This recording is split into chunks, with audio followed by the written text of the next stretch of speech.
காஞ்சி மகா சுவாமிகள் அருளிய தெய்வத்தின் குரல் பாகம் 3 பண்பாடு தலைப்பில் கவி சாதுரியம் பிரிவு பகுதி 285 வார்த்தை விளையாட்டு. நாம் தினம் தினம் உபயோகப்படுத்துகிற வார்த்தைகளையே கவிகளும் உபயோகப்படுத்துகிறார்கள்.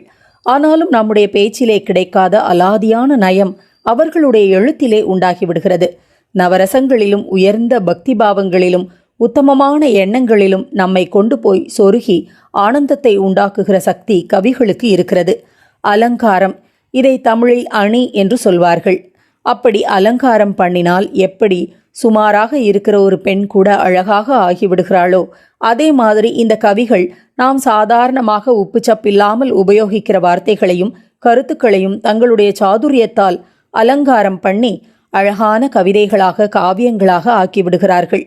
உவமை, உள் அர்த்தம் துவனிக்க சொல்லாமல் சொல்வது, 2 அர்த்தத்தில் ஸ்லேடை பண்ணுவது என்பதாக பல நகைகளை போட்டு லலிதமான சப்தங்களை உடைய வார்த்தைகளால் தலைவாரி புடவை கட்டி கவிதை கன்னிகையை நல்ல சௌந்தர்யவதியாக செய்து விடுகிறார்கள்.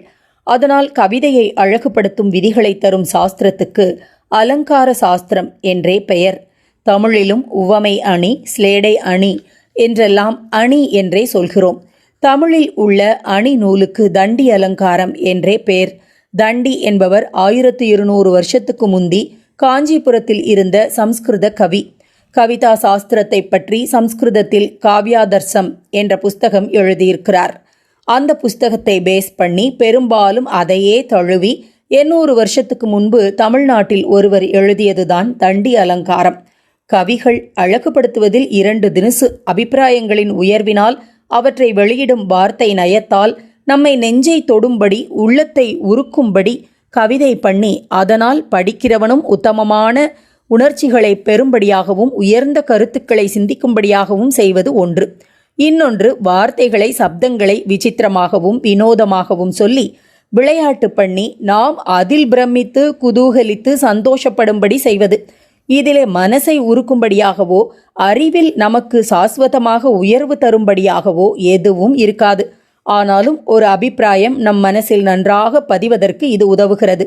அதோடு கூட வார்த்தையை வைத்துக்கொண்டு கவிகள் என்ன வித்தை பண்ணியிருக்கிறார்கள் என்று பார்த்து ரசிக்கிற போது அநேக வேடிக்கை வித்தைகளை பார்த்து நம்முடைய வாழ்க்கை கஷ்டங்களை மறந்து ஆனந்தப்படுவது போன்ற ஒரு இன்பம் ஏற்படுகிறது. அதனால் மகா கவிகளும் கூட அபூர்வமாக அங்கங்கே இப்படிப்பட்ட வார்த்தை விளையாட்டுக்களை வேர்டு பிளே என்றே இங்கிலீஷிலும் சொல்வதை செய்திருக்கிறார்கள்.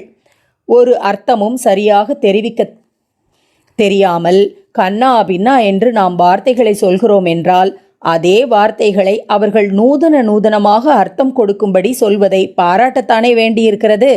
அதனால் இவற்றுக்கு சித்திர கவிதை என்று பெயர் கொடுத்து வைத்திருக்கிறது. சித்திர கவிதையில் வார்த்தை விளையாட்டால் அர்த்தத்தில் சாதுரியம் செய்வதை அர்த்த சித்திரம் என்றும் சப்த ஜாலம் மட்டும் செய்வதை சப்த சித்திரம் என்றும் சொல்வார்கள்.